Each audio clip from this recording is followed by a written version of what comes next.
करमपुर ऐं बरपासे में सर्किलेन फाउंडेशन के चेयरमैन मीर असगर अली खान बयानी बरसात मुतासरीन की पुरगोर में हर आए ॾींहुं कोशा नज़र अचे पियो।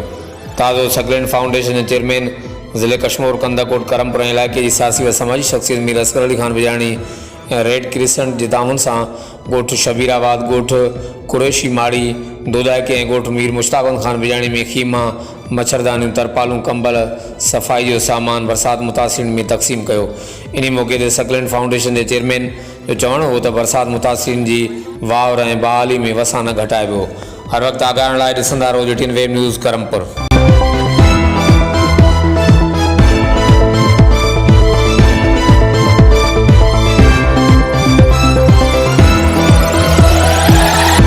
Storybox Audio.